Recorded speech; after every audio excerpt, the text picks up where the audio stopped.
very good evening and welcome to Primetime News on TV1. I'm Michaela Fernando and joining us via Zoom is sign language interpreter Brian De Cruz. Today is a special day. Sri Lanka's first citizen celebrates his birthday today. Before we get into our news for tonight, let me take this opportunity to wish President Gotabaya Rajapaksa a very happy birthday on behalf of the Newsfirst team. Let's now take a look at your headlines for tonight.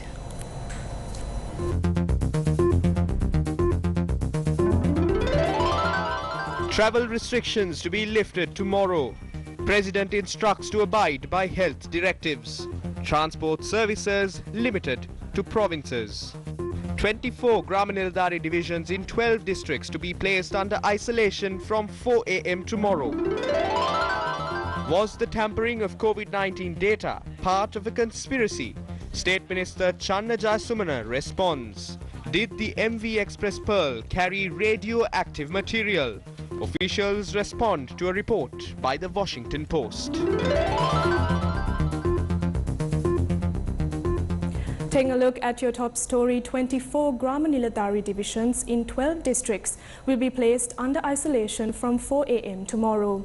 The government has also announced a number of regulations to be in place when travel restrictions imposed across the island are lifted tomorrow. Arame Road 66 Watta in Dematagoda in the Colombo district will be placed under isolation from tomorrow. The Yatihena, Siembalape Watta and Nahena areas in the Gampaha district will also be placed under isolation. The Nava Valatapitiya village in the Ampara district will also be placed under isolation from 4 a.m. tomorrow. Meanwhile, the Eravur 2, Meeravodi East, Meeravodi West and Manchakolai Baduri areas in Batikolo will be isolated. The list of isolated areas would also include the Dapane, Mullikandavatta and Kottala areas in the Ratnapura district. The Mahavaskadua South and the Minnerithanna Tsunami village in the Kalutara district will also be placed under isolation. The Demada Oya, Nikagolla North, Kulavadia and Guruwela areas will be isolated from 4 a.m. tomorrow. The Savat Kaddu area in Jaffna will also be placed under isolation. Marakkalagama in the Putlam district and the Carolina State Kadawalawatta area in the Nuwarelli district will also be placed under isolation. Further, the Bol Tudua village in the Gaul district and Palana South in Matara district will also be placed under isolation. Meanwhile, the isolation status across 82 areas in 12 districts will be lifted from 4 a.m. tomorrow. These areas fall under the police jurisdictions of Kalutara North, Beruwala, Meegahatanna, Kiribathgoda, Mahabage, Diwulapitiya, Kadawatha, Piyagama, Kinniya, Uppuweli, Pannala, Kurunagala, Giriulla, Vallawaya, Buttala, Monoragala, Padiyatalawa, Ukuwela, Galewela, Kadugannawa, Kirankulam, Ambalangoda, Dayagama, Watavala, Norwood, Bhagawantalawa, Hatton, Ratnapura and Kalawana.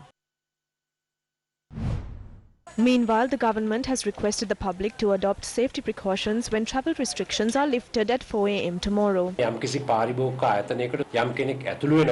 If a person is entering a store, then the owners of such places must take steps to restrict the number of people. Wearing a face mask while using public transport is compulsory.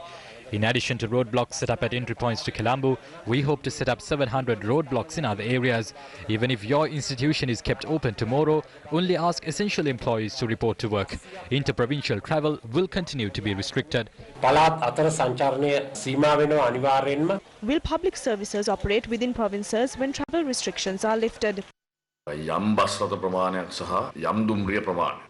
hope to operate some buses and trains. However, they will not be permitted to travel to other provinces. They can only operate within the province. We hope to permit the operation of certain state-owned and privately owned buses during this period.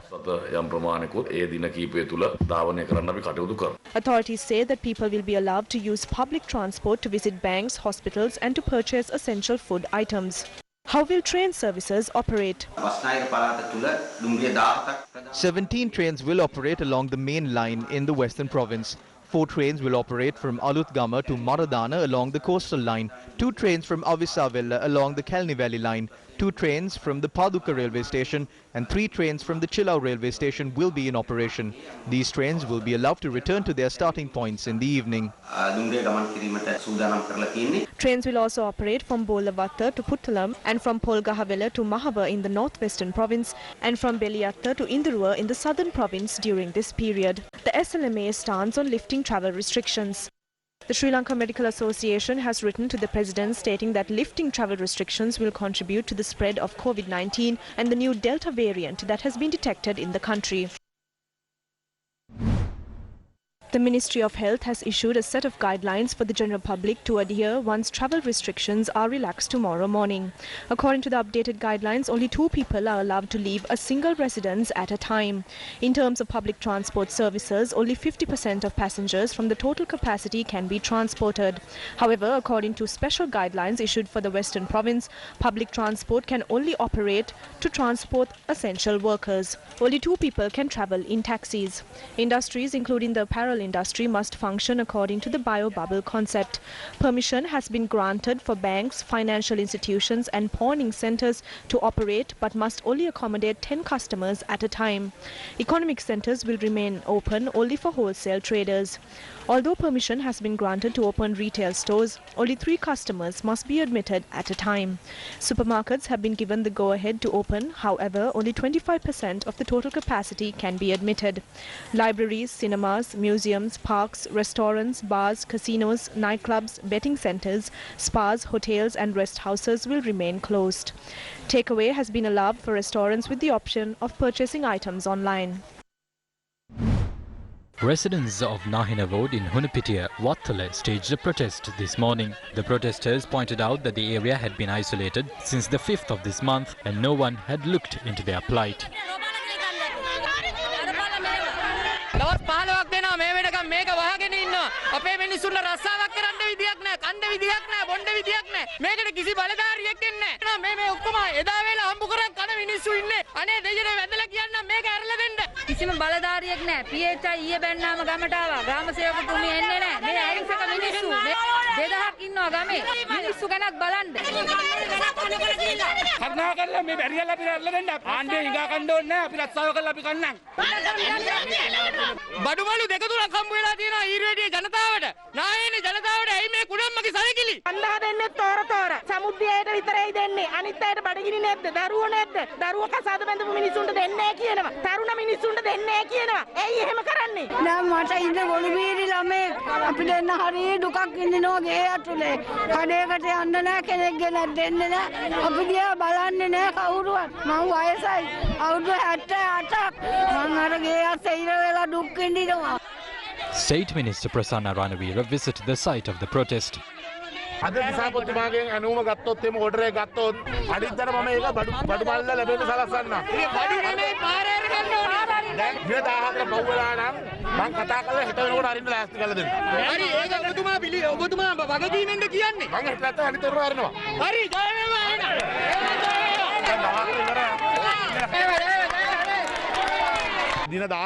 It's been 16 days since the area was placed under isolation. We will speak with the relevant authorities to try and lift the isolation status from these areas. As a responsible government, we will do what is required. Officers visited the area and discussed the issue with protesters under the direction of the divisional secretary after the state minister had left the area. Meanwhile, State Minister Channa Jayasumana has said that disciplinary action will be taken against officers who had provided inaccurate data on COVID-19. A small proportion of about 3 or 4% of people are trying to sabotage the situation. When people belonging to this group are appointed to responsible positions, they assume that they can topple the government by doctoring the data. We will conduct disciplinary inquiries on such officials and punish them if they are found to be guilty. Meanwhile, the Government Medical Officers Forum has commented on the controversy surrounding COVID-19 statistics. මිනිස්සෙක් ගිහිල්ලා Covid කමිටු රැස්වීමේදී කියන sir මේක කුමන්ත්‍රණයක් sir කිව්වා. An individual at the COVID-19 committee meeting had said that this is a conspiracy. The person who said that there is a conspiracy is the one who is involved in it. Anil Jasinger was sent home in 2 hours. They tried to pin the blame on someone once in at least 2 months. The last person who fell prey to this was the Epidemiology Unit's director, Dr. Sudat Samaravira. Attempts are being made to tamper with the data. Trade unions are selling this data after stealing them. Who staged this conspiracy? Why did they do that? Trade unions had asked for certain data from Sudat Samaravira. He didn't release that. He's paying the price for that decision. If people are dying, then an appropriate plan must be implemented to address it. Accusing a person of a conspiracy won't resolve the problem. නැතු කුමන්ත්‍රණකාරයෝ කිය මේ ප්‍රශ්න විසඳන්න බෑ. Recently, we saw that the epidemiology chief had been removed from his position. This is completely wrong. There are several health secretaries, health ministers and the Director General of Health Services. Haven't they done something wrong? Will this matter be resolved by removing the epidemiology chief? This is a farce. The mechanism to combat COVID-19 has failed. Views were expressed on this matter in the political forum today. Padeniya has gone beyond protecting the rights of the Government Medical Officers Association and now is getting involved in politics. Just like Arita Kivandu deceived the King of Kotte, Padeniya is now playing the role of Arita Kivandu. Padeniya has betrayed the other intellectuals of this country and is acting to bring upon danger to the President, who has the people's mandate. The President has failed to stem the third COVID-19 wave due to such corrupt advisors. In more local news, protests were staged in several districts against the fuel price hike. Demonstrations were held in the Gampaha, Putlam, Colombo and Galle districts. The All-Island Fisheries Association staged a protest in Balapitiya demanding the government to reduce the prices of fuel. රජයට බල කර සිටින්නේ මේ මොහොත වෙන විට මේ විපතට පත් වෙලායින් ඒ වගේම මේ ඛේදනීය තත්ත්වයට පත් වෙලන දීවර ප්‍රජාවට කිසියම් සහනයක් ලබා දෙන්න කියලා. A protest was staged at the Dua fishing village in Negombo. රුපියල් 5000 මොනවටද මහත්තයෝ රුපියල් shopping bag තියෙන්නේ ඒකට බඩු ටිකක් ගත්තම රුපියල් 5000 ඉවරයි අත අතිනුත් කීයක් හරි දාන්න හරි විහිළුවක්. Meanwhile, a protest was held in Munakala in Negombo today. මේ දීවරව කබලෙන් ලිපට අඩ දැම්මා කියලා කියන්නේ බල. තෙල් මිල අඩු කිරීම කටයුතු කරන්න කියන එක අපි ඉල්ලීම කරනවා. ඒ දීවරවත් අන්තිම විකුණා කරන තත්ත්වකට මේ ආණ්ඩුව වෙනවා. Fishermen with similar demands staged a protest in Dikkovita. අපි මාළු ඇල්ලුවෙන් පස්සේ අපිට කියන්න බෑනේ අපි ගිහිල්ලා මේ මාළු කඩේට ගිහලා අපේ මාළු මිල වැඩි කරලා දෙන්න එක කවදාද කොයි දීවරද කියලා තියෙන්නේ. අපි ඉල්ලන්නේ අපිට තෙල් සලාකයක් මෙලිකුත් කරන්න කියලා මේ දවස ගන්න. A protest was staged at the Chillawelda Fisheries Association today. අපි බලාපොරොත්තු වෙන්නේ මෙවැනි තත්ත්වයක් මේ ආණ්ඩුවෙත් අපිට කරයි කියලා ඉතින් අද මුදින් කියලා දෙන්නේ නැත්නම් අපිට නරකින් හරි එක ගන්න සිද්ධ වෙනවාමයි. ඒ නිසා කරුණා කරලා අපි රජයට කියනවා තෙල් මිල ආපස්සට අරගන්න. A protest was held in Hanguranketa opposing the decision to increase fuel prices. The government said that they will establish a fuel price fund to maintain the prices of fuel. We are suspicious as to whether the fuel price fund is facing a similar fate just as the Helping Hambantota fund established after the tsunami.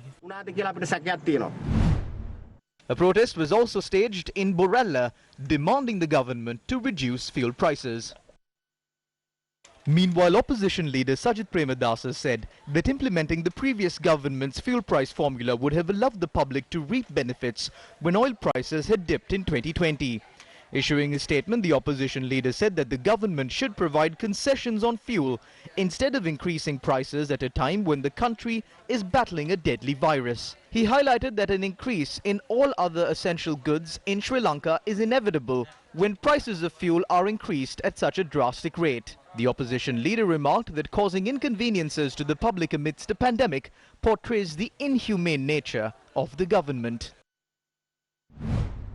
While the woes of one section of society has worsened due to the revision of fuel prices, another section is currently facing an acute shortage of fertilizer.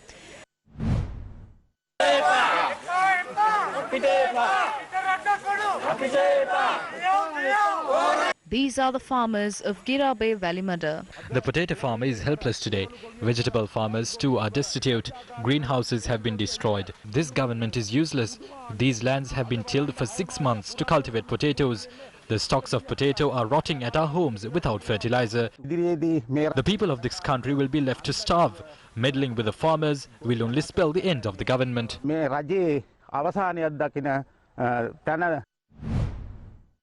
These are the farmers in Thiriyaya Trincomalee. Although they have cultivated acres of crops, they lack sufficient fertilizer.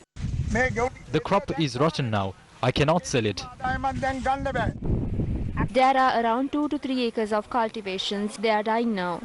It is impossible to carry out cultivations with organic fertilizer alone. Farmers are forced to abandon cultivations. These will have to be imported. The government came into power claiming it will provide enough and more facilities, but now the people are starving. We will have to eat sand.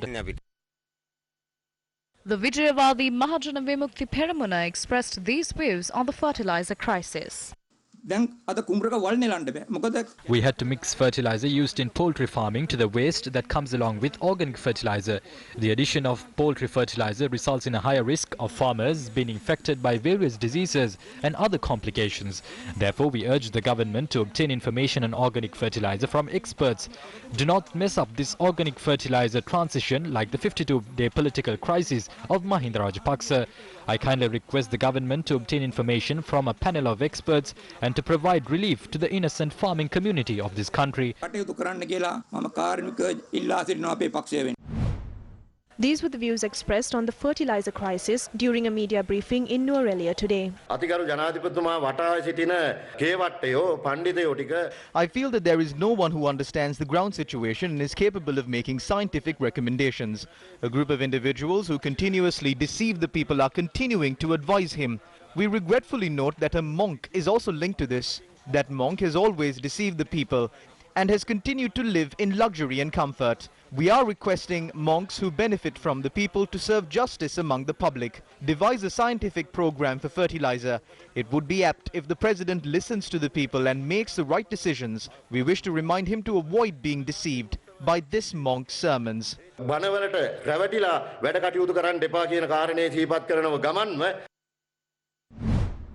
Dr. Parakrama Vaidyanatha, a senior member of the Agricultural Research Arm, also spoke about the decision to switch to an agriculture based 100% on organic fertilizer in the country. At a recent media briefing, Dr. Padiniya said that the agrochemicals are a mass exterminator. That's actually a myth. He went on to say that the chronic kidney disease of the Rajarata is caused by agrochemicals. But there is ample evidence now to show that it is not caused by agrochemicals, but by hard water and fluoride in some wells in the Rajarata, especially on high ground. It is not agrochemicals, but it is clearly something else that is causing the kidney disease. And unfortunately, the government has rushed into banning all agrochemicals and going for organic farming in the false belief that it is the agrochemical that cause the disease. Meanwhile, Dr. Parakrama Vaidyanatha also debunked claims that Sri Lanka is the country that uses the highest amount of chemical fertilizer in the world. There is another myth spread that Sri Lanka is the country that uses the highest amount of agrochemicals in the world.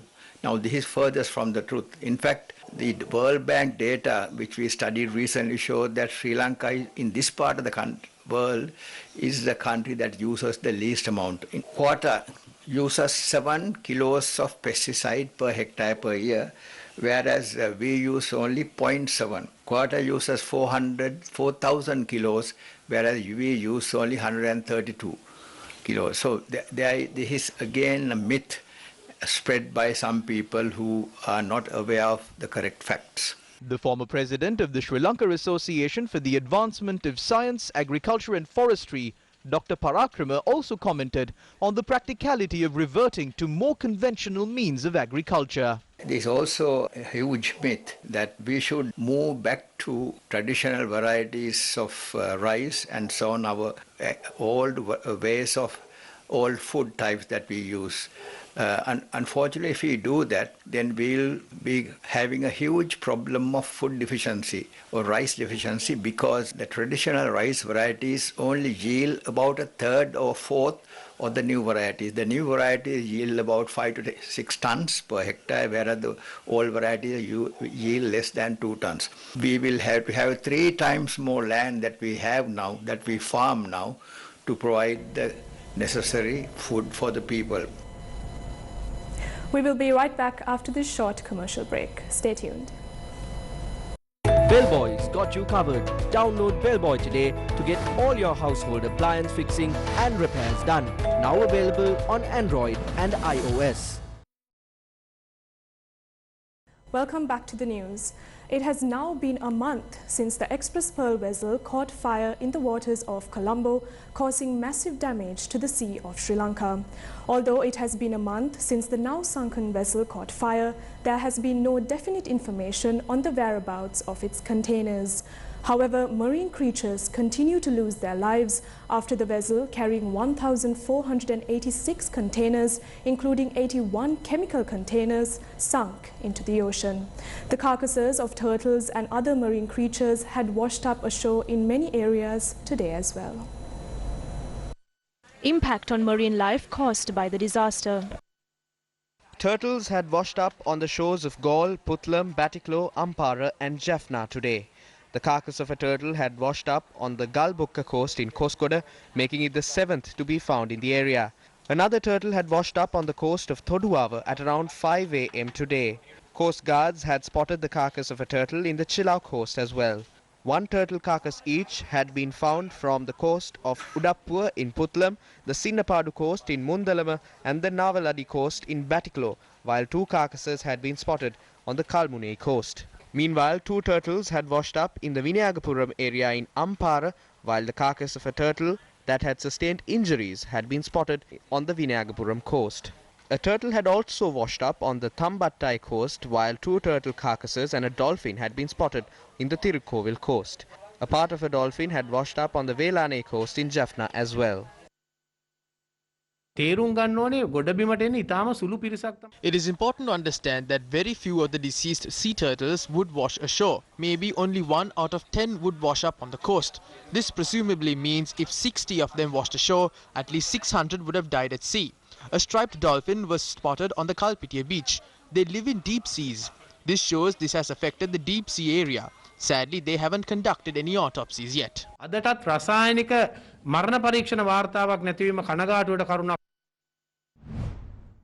Meanwhile, the US-based Washington Post newspaper has made another revelation on the manifest of the Express Pearl vessel. According to the report by the Washington Post, the vessel had been transporting chemicals containing radioactive material. Newsfirst made inquiries on this matter from the Director General of the Sri Lanka Atomic Energy Regulatory Council. They say that containers of inorganic or inorganic chemicals containing radioactive elements were there. They may contain radioactive elements. Those elements are usually uranium, thorium or potassium. They are naturally present in those substances. Such radioactive material is present anywhere. That doesn't mean that they are artificial radioactive elements. Permission must be required to transport even a small amount of these elements. But permission is required to transport 5 types of natural radioactive material such as uranium and thorium.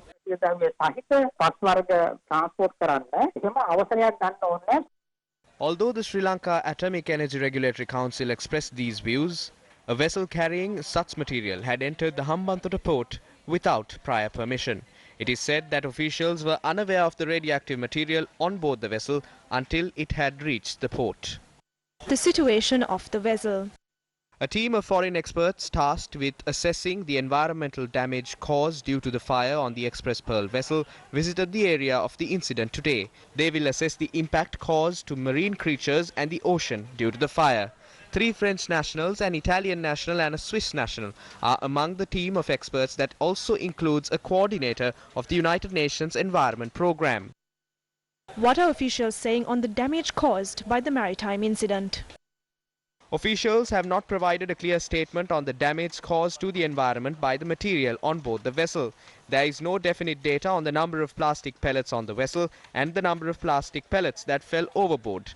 There is no data on the chemicals that had leaked into the ocean from the vessel. Officials are yet to provide definite data on the deaths of turtles, dolphins and whales due to the incident. Although Newsfirst made multiple attempts to obtain this data, the Marine Environment Protection Authority has refused to divulge the details until they are produced in court. It has been a month since the Express Pearl vessel entered Sri Lankan waters. When will the damage caused by the incident be assessed and revealed to the public in its entirety? Meanwhile, the residents of Mutwal, who have been burdened by the Express Pearl disaster, took to the streets today.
The Indian Navy's Vice Admiral G. Ashok Kumar has said that the Chinese presence in Sri Lanka is a threat to India.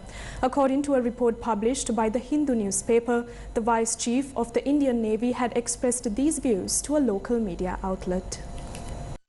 Indian Navy's Vice Chief, Vice Admiral G. Ashok Kumar had said that unmanned predator drones of the US are being used to monitor the region due to current situation concerning China. He had stressed that this would ensure that no one can escape India's watch. According to the Hindu newspaper report, Vice Admiral G. Ashok Kumar had told local media that these predator drones are capable of flying 2,900 kilometers at a height of 50,000 feet. He added, these drones are equipped with missiles and are capable of destroying enemy warships. Against such a backdrop, footage of an unidentified object hovering over the skies of Seedua have been circulating on social media recently. What is this object? In more local news, the government has decided to obtain a loan worth $1 billion from international private lending agencies in order to satisfy interest payments on loans obtained from 2 state banks in order to purchase fuel. According to the report published on the Sunday Times, Secretary to the Ministry of Energy, KDR Olga, has revealed the funds would be used to pay part of the interest relating to loans worth $2.081 billion owed by the Ceylon Petroleum Corporation to the People's Bank and the Bank of Ceylon. The article further reads, the Ministry of Energy has already submitted 9 unsolicited proposals from leading agencies to provide the CPC with a loan amounting to $1 billion.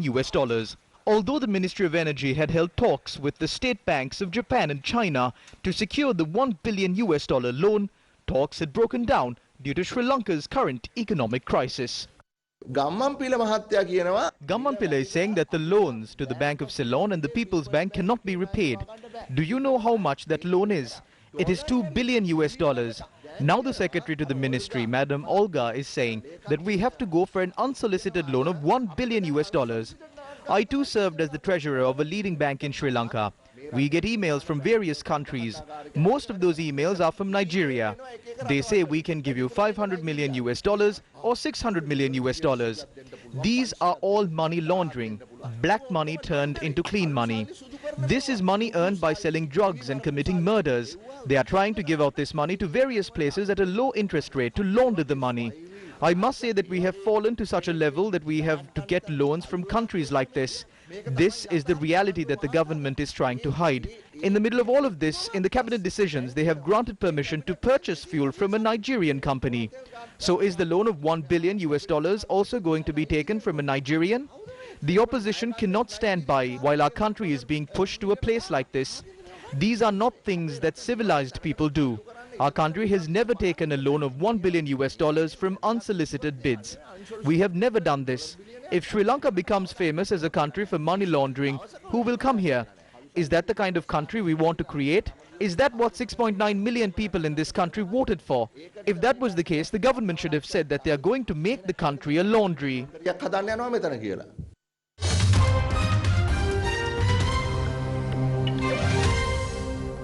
Several Republican lawmakers have introduced a bill to fire infectious diseases expert Dr. Anthony Fauci. Dr. Fauci is the director of the U.S. National Institute of Allergy and Infectious Diseases. Representative Marjorie Taylor Greene has tabled the proposal to fire Anthony Fauci, who is the director of the United States National Institute of Allergy and Infectious Diseases. The bill has accused Fauci of failing to provide accurate data on the COVID-19 pandemic. American people deserve answers. The Fire Fauci Act will bring Dr. Fauci's salary down to zero and also will require the Senate to confirm someone to fill his position. Dr. Fauci, there is a lot of information that needs to come out on him. And as you all have seen with the emails that came out, that he owes the American people a lot of answers, but he also owes the world a lot of answers. We demand answers, and Dr. Fauci should give them, and everyone involved needs to be held accountable for that. We leave you tonight with the remarks expressed by Venerable Omalpe Sobitathero on the Express Pearl maritime disaster. Good night and take care. The Epilogue. What